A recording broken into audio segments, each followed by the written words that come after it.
Scripture reading this morning comes from Isaiah 40, verses 21 to 31.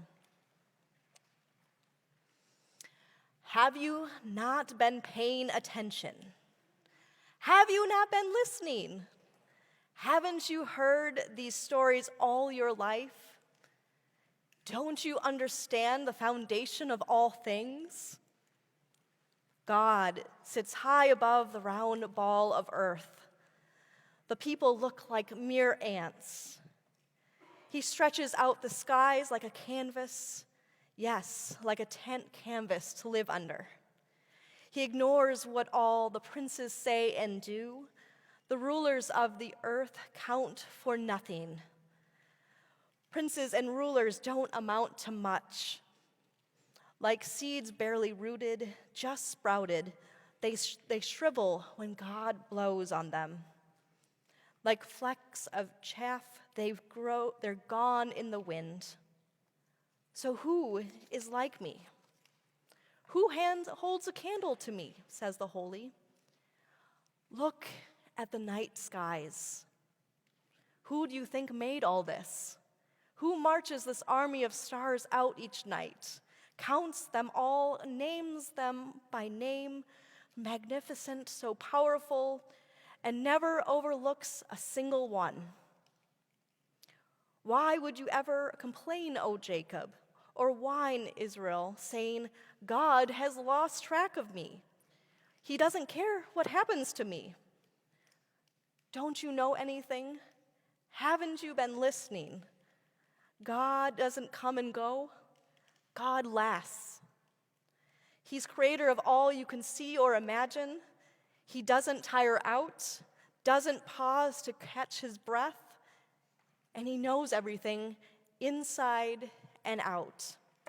He energizes those who get tired, gives fresh strength to dropouts. For even young people tire and drop out. Young folk in their prime stumble and fall.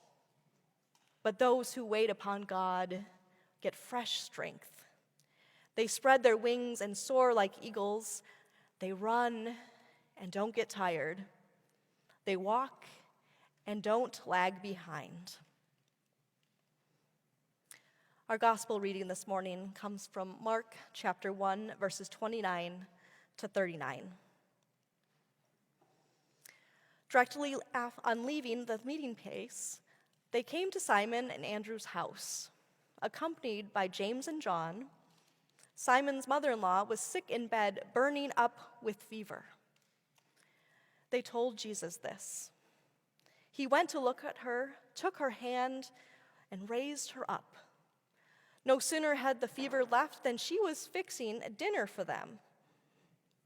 That evening, after the sun was down, they brought sick and evil-afflicted people to him.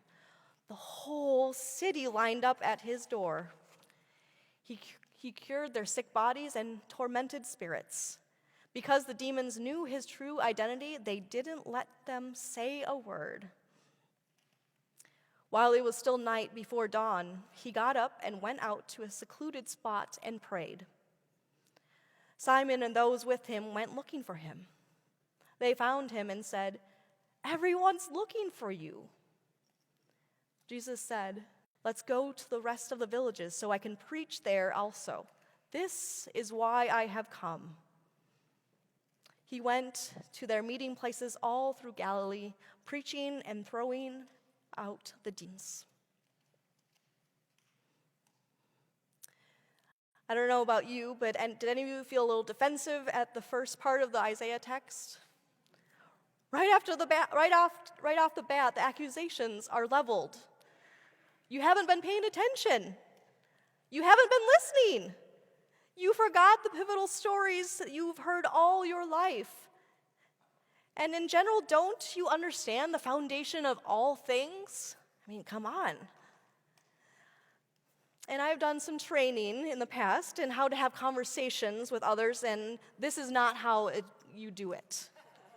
You don't dive right into naming all the flaws of the person or the group of people you're talking to.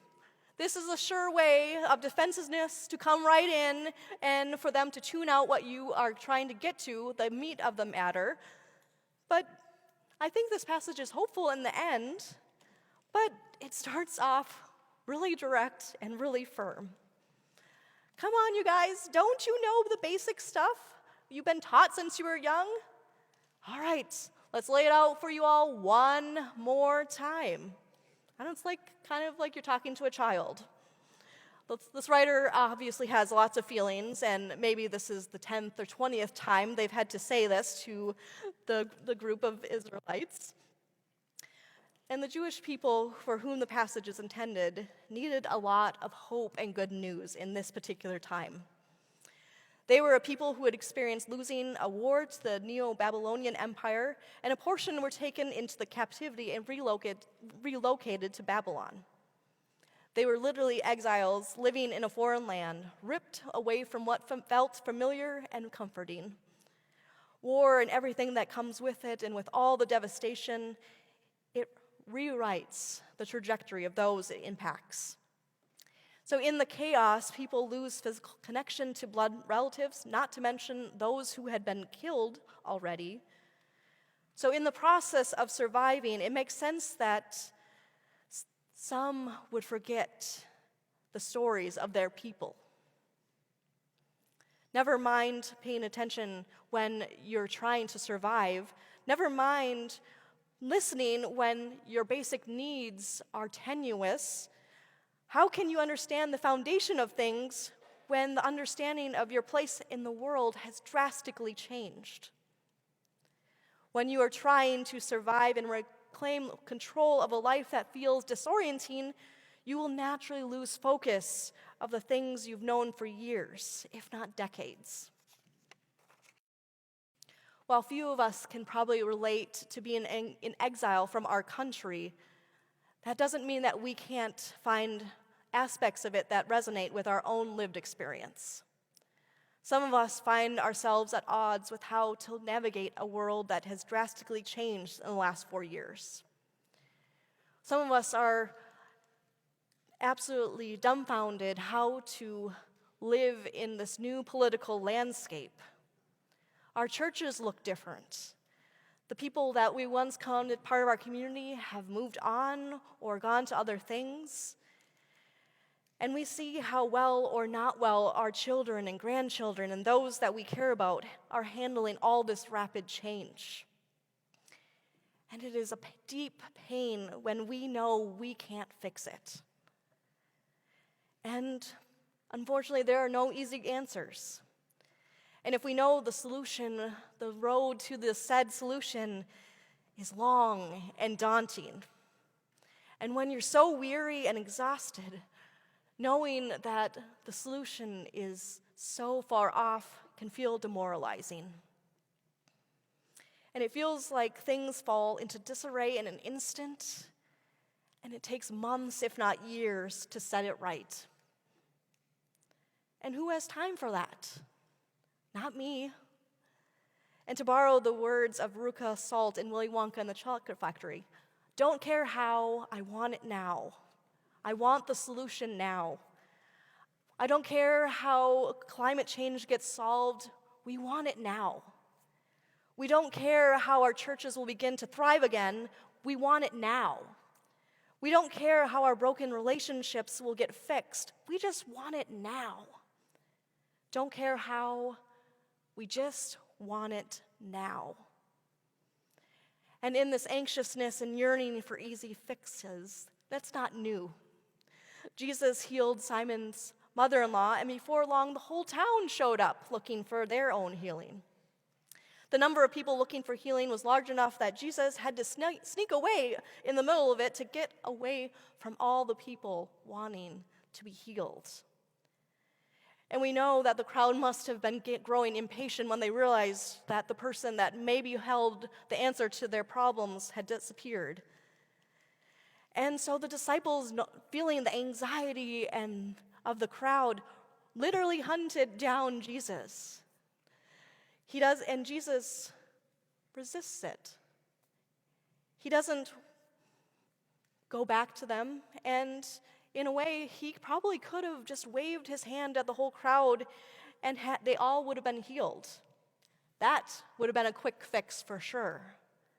But over and over again throughout the Gospels, we see Jesus draw near to those desire healing. Jesus models a different way, a way that requires personal connection, conversation, and a deliberate touch of healing.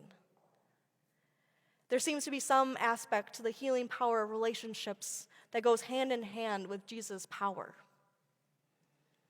He could have healed every person that came to that house that night, and that would have done a lot of good.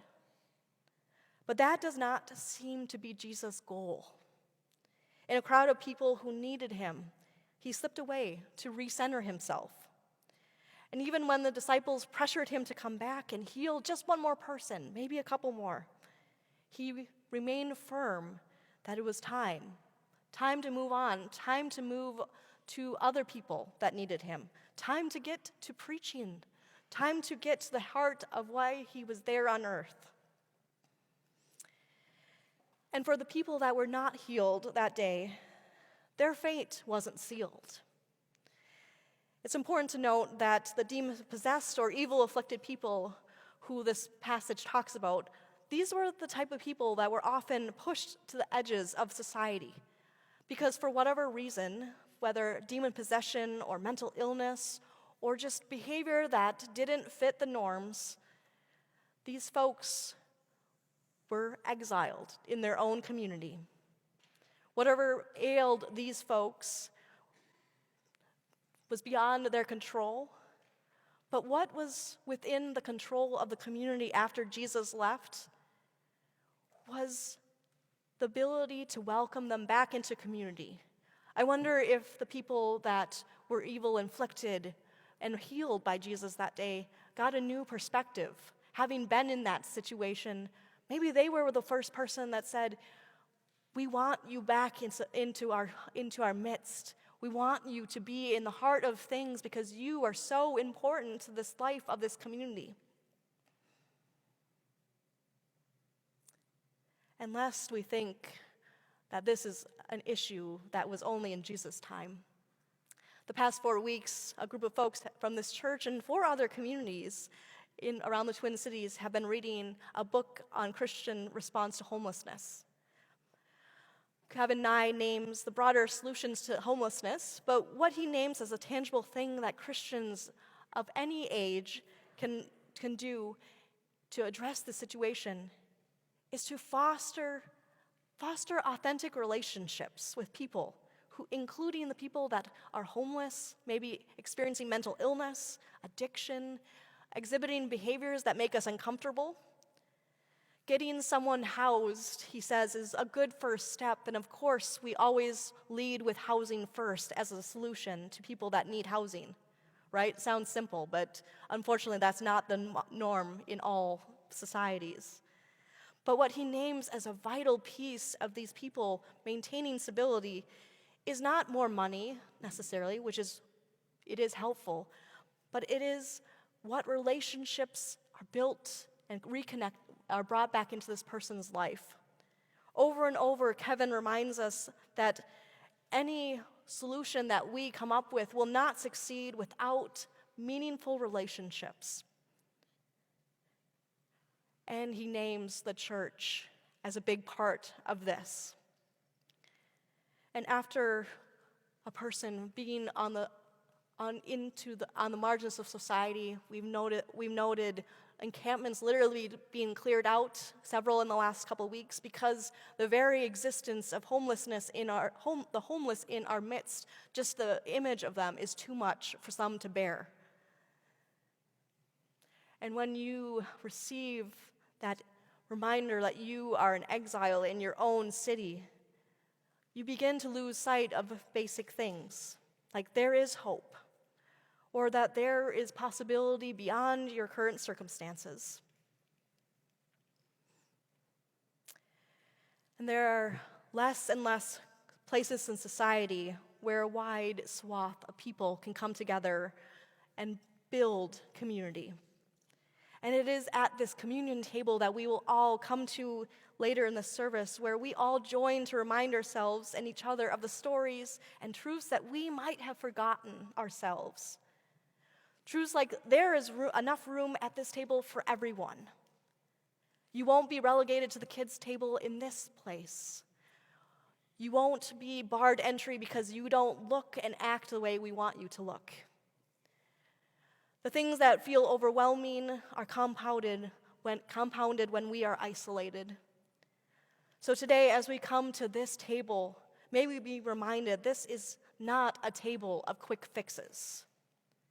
This is a table where we come around, build relationships, and dream together what is possible. May we hold on to that dream together. We may not be able to do it alone, but gathered around the table, suddenly the relationships make it possible as we dream new dreams together. Amen.